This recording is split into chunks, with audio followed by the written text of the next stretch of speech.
Changing percents to fractions. To change percents to fractions, write the percent number as the numerator and 100 as the denominator. So 75, example 1, change 75% to a fraction. So following our rule, 75 over 100. Now let's ask ourselves, can we reduce that?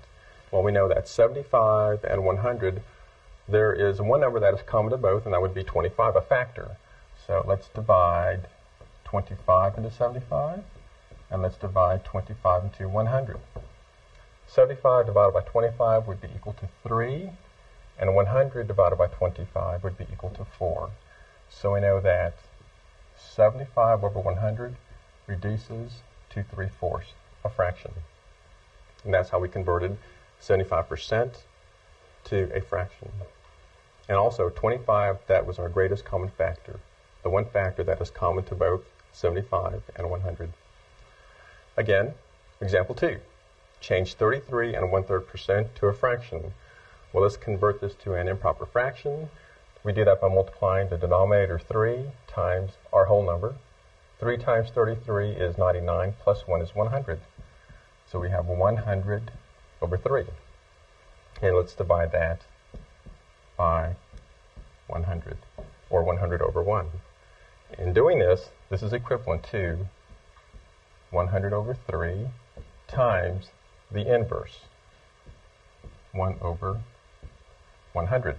Now let us multiply. Oh, but before we do that, notice we have 100 here and 100 here, so we can cross-factor. 100 will divide into itself once. 100 will divide into itself once. 1 times 1 is 1. 3 times 1 is 3. So 33 and 1/3% reduces to 1/3. Example 3. Change 1/10% to a fraction. Again, using the same process.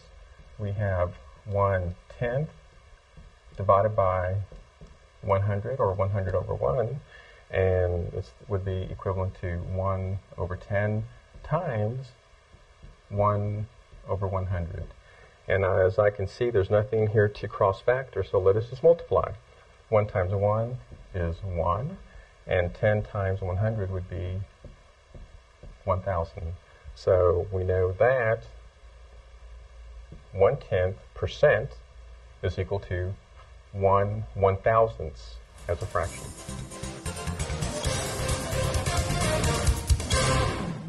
In order for cities and states to provide services for police, fire personnel, and many other services, they need to collect taxes. If the sales tax in this store is 5% of all sale items, what is the fraction amount of all store sales that go to the government? Let's figure it out. The sales tax is 5%. We want to know what fractional amount is that. So 5% equals 5 over 100. And how many? We could divide each number by 5. 5 goes into 5, 1, and 5 goes into 100, 20. 20 times 5 equals 100. Now say if the watch department collected $3,000 in sales for the day, what portion of that amount would go to the government? Let's do the math on that. So that watch department sold $3,000 in watches. So we want to multiply that 1/20 times 3,000, and 2 goes into 300, will be 150. So it will be equals 150 over 1. That will equal $150 would go to the government in sales taxes if the sales tax was 5%. And this is not just for stores. It's wherever retail is. Anything you sell that is taxable, you have to calculate that amount, and it goes to the government to pay for its services. Please pause the video now and complete the problems in your workbook. When finished, press play, and we'll continue with the next lesson.